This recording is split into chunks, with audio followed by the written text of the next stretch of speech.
single morning.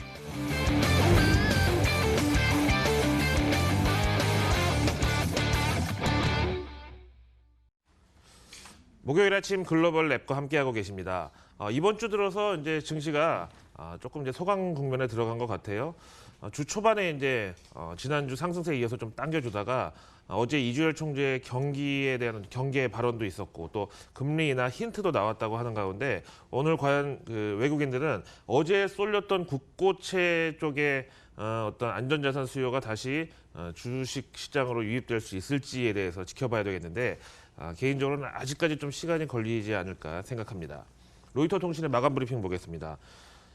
이제 월스트리트는 금리 인하의 어떤 영향권에 같이 접어들었다고 봐도 과언이 아니겠고요.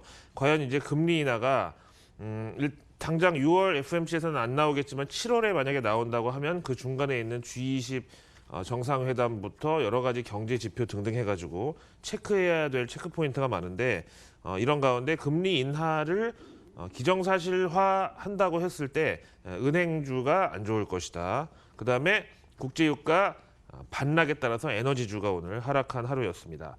그다음에 오늘 나온 소비자 물가지수에서 미국의 전반적인 인플레이션이 부진했다는 게 확인됐고요. 공급 단계가 아닌 수요 단계에서 또 그랬다는 거고 그런 만큼 금리 인하는 점점 더 설득력을 얻어간다라고 보겠습니다. 그다음에 다음 주말에 있는 G20 오사카 정상회담까지 눈치 보기 장세가 쭉 이어질 가능성, 그러니까 가격 조정보다는 기간 조정이 이어질 가능성에 대해서 얘기가 나오고 있습니다. 이거 우리도 약간 비슷한 현재 센티먼트죠. 그렇다면 오늘 나온 소비자 물가지수 얼마나 부진했는지 또 완전히 연준을 막 성급하게 만들 정도로 왕창 부진하지는 않았는데 그야말로 이제 지지부진하게 나왔고요. 미국의 물가는 PPI, CPI 두 개로 나눠지죠. PPI는 생산자 물가지수, 그다음에 CPI는 소비자 물가지수인데 연준의 금리 인하를 이끌어내기 위해서 이번 주에 가장 중요한 지표라고 했던 것이 바로 이 CPI였습니다. 5월 결과 0.1% 오르는 데 그쳐서 예상에서 크게 벗어나진 않았지만 예상대로 시들했다. 게다가 보통 미국의 경우 이제 어떤 텐던시나 시즈널러티, 그러니까 계절적인 경향성을 봤을 때 5월이 이제 드라이빙 시즌이라고 해가지고 행락철 우리말로 하면, 그래서 원유 수요도 휘발유 수요도 늘어나서 유가도 오르고 주유소 매출도 오르고 물가도 올라가는 그런 시기인데 그런 이제 계절성에는 감안했을 때는 5월 0.1% 소비자 물가지수 상승은 좀 너무 부진했다는 거죠. 거기다가 지금 유가라는 변수가 끼어있기 때문에 식료품하고 에너지 가격을 제외한 코어 CPI는 4개월 연속의 0.1% 상승에 그쳤다는 소식입니다. 현지 외신의 평가 들어볼까요? 소비자 물가 지수가 앞에서 보신 대로 0.1% 상승에 그쳤는데 이게 4개월 만에 가장 적은 폭이었다고 하고, 여기에는 일단 미중 무역 분쟁 같은 어떤 불확실성도 함께 들어있고, 그다음에 이제 최근 들어서 미국 국채 수요가 몰리면서 국채 금리는 하락하고 있다 보니까 전반적인 채권 시장에서 지금 높은 금리를 용인할 수가 없다라는 경계론이 같이 이제 여기 영향을 미친 것이죠. 일단 아까 그 CPI에서 항목별로 봤을 때는 유가하고 중고차 가격이 하락한 탓으로 분석이 되고 있다고 합니다. 다음 내용 보겠습니다. 미국의 10년물 국채 입찰이 있었는데 앞에 말씀드린 대로 어제 우리나라 이제 국고채 시장에도 외국인들이 몰렸듯이 이 10년물 국채 입찰에도 최근에 이제 미국채 그리고 채권의 인기를 보여주기라도 하듯이 수요가 대량으로 몰려서 10년물 미국 국채 입찰은 호조로 끝났습니다.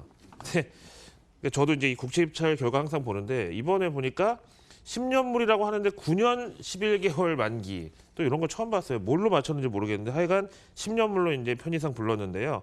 낙찰 금리가 2016년 11월 이후 최저까지 떨어졌어요. 이거는 수요가 상당히 컸다는 것을 반증하는 것이고요. 이에 따른 반응으로 시장에서 거래되는 미 국채 10년물 금리가 1% 추가 하락하면서 2.12까지 지금 갔습니다. 미국의 기준금리하고 격차가 점점 커져가고 있죠. 연준의 금리 인하가 적어도 채권 시장에서만큼은 이미 선반영이 될 대로 돼서 이제는 이 반등 시점이 언제냐를 그러니까 이번 금리 인하 사이클이 끝나고 금리 인상으로 다시 백하는 시점이 언제냐를 따지는 또 투자가들도 있다고 하네요. 자, 오늘 이제 목요일 들어서 이번 주 후반부로 치닫고 있는데 이제 좀 흥미 위주의 외신을 보겠습니다. 아이언맨의 실제 모델이라고 잘 알려져 있는 테슬라의 CEO죠. 일론 머스크. 유튜브를 통해서 무슨 대마초 피는 모습도 보여줬다가 이사회에서 CEO로 쫓겨날 뻔도 하고 그다음에 본인이 이제 테슬라 주가에 대해서 언급했다가 시세 조정 혐의로 미국의 SEC에서 조사도 받고 하여튼 그야말로 좌충우돌 뭐 캐릭터인데요. 이 일론 머스크가 오늘 테슬라 정기 주총에서 희한한 발언을 했는데 요게 이제 지난 77년도 007 나를 사랑한 스파이에 등장했던 수륙 양용 잠수 자동차거든요. 요거를 탁 찍어서 여러분들 77년도에 출시된 007 나를 사랑한 스파이에 잠수되는 차 있죠.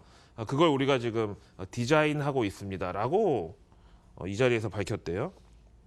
그래서 어쨌든 이때 77년이면 우리나라는 뭐 경부고속도로를 깔아야 되냐 그 돈으로 추곡 수매 늘리냐 막 정치인들 싸우고 있을 텐데 그럴 때 이런 상상력을 발휘한 것도 대단하고 하여튼 이때 본드걸로 등장했던 바바라 바흐가 또 비틀즈의 링고스타랑 결혼하고 하여튼 너무 옛날 사람 같은 얘기인데 어쨌든 테슬라가 이제 또 미래 어떤 디자인으로 좀 승부를 보려는 그런 시도가 있었습니다. 그러면서 지금 현재 우리가 살고 있는 2분기 실적은 사상 최대가 될 것이라고 호언장담을 했지만 시장에서는 약간 좀 검증이 필요하다는 그런 의견이었습니다. 그래서 이 발표 이후 마감 후 시간외 거래에서 3.6% 올랐지만 장중에는 또 3.6% 하락을 했기 때문에 그냥 제자리에서 끝났다라고 보는 게 맞겠죠.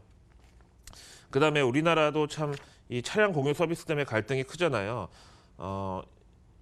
이제는 정말 물론 색깔이 하얀색이라 눈에 잘 띄어서 그런지 국내에 돌아다니는 카니발 중에 거의 대부분은 타다로 저는 보이는데 지금 뉴욕시에서는 이런 의견까지 나왔어요. 여기도 이제 최근에 이제 생계형 차량 공유 운전자들이 많아지다 보니까 우버하고 리프트 이 차량을 순찰차로 활용한다는 계획을 지금 내놓고 있는데요.